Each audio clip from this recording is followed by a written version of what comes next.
Shanti, I noticed that people, when they come into my store, they're always complaining about the weather.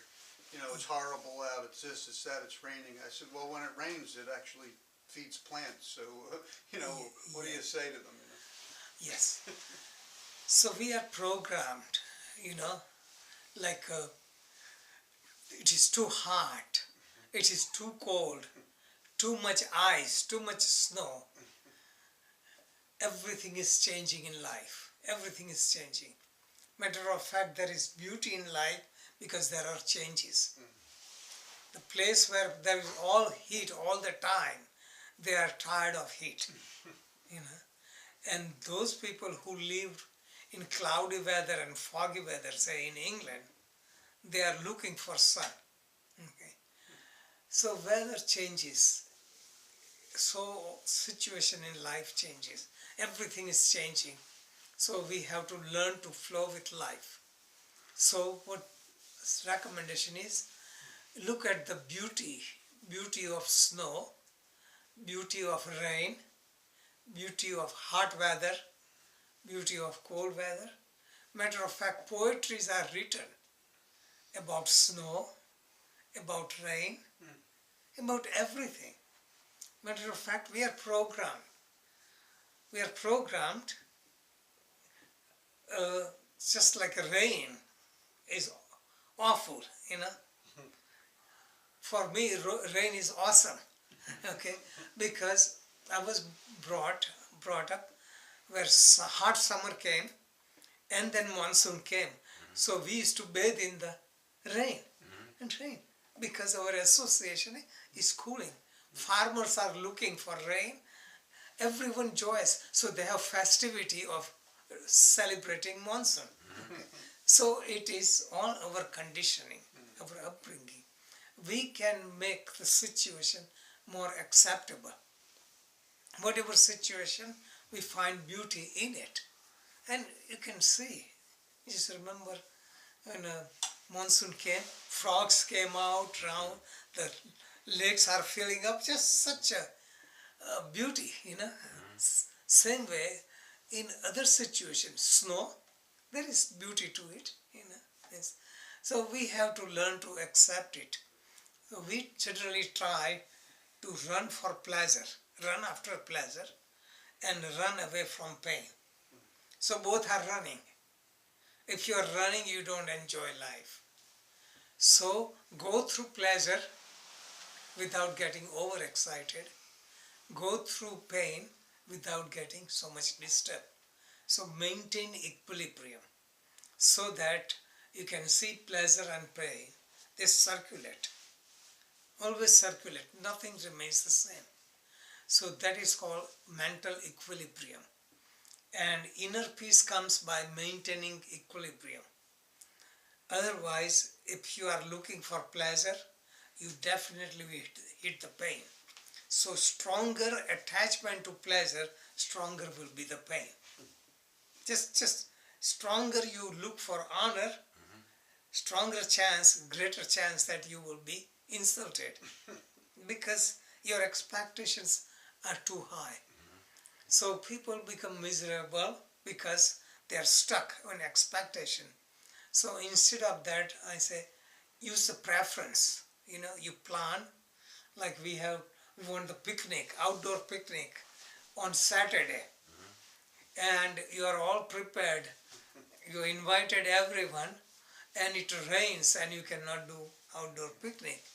You will be upset and it's just so much trouble. But be prepared with preference. If it rains, then we have indoor picnic, you know, prepared. Or if it rains, we have rained it.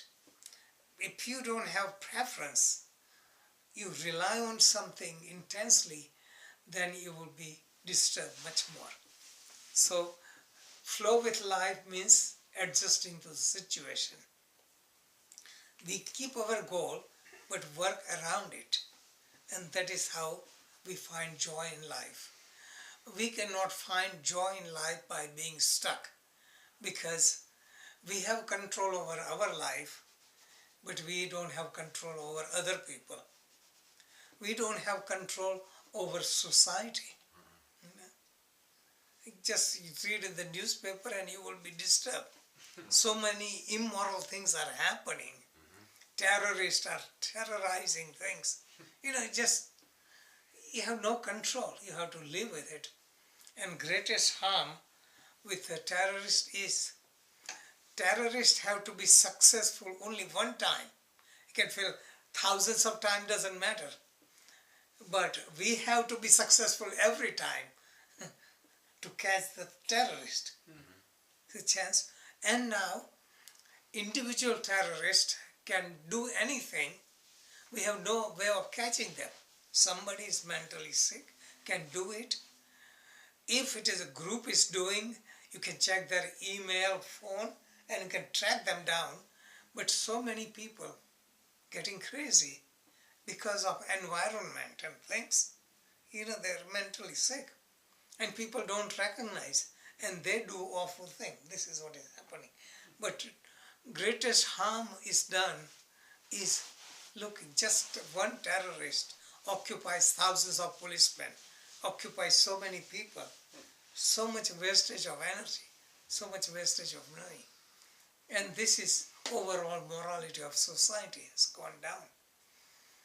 About 30, 40 years ago, you never thought about any of this, all this thing. So we are evolving in one direction, but we are going backward in another direction. Technology is helping us tremendously in all kind of things. At the same time, same technology creates fears, because somebody can hack your credit card, somebody can hack the government, or anything can happen. And we have to live in the society. So what do? We do our thing honestly, and don't be sucked in by all the negative thoughts, because more and more negative thought spreads, it encourages the situation. Fear, like just more fear, then you get more guns and more violence. Instead, if there are no guns, violence will be minimized. This just in India, you just hardly see, with so much population, very few incidents of violent crimes, because there are no weapons available, So we have to live. So bottom line is, we don't have control. So we have to flow with life.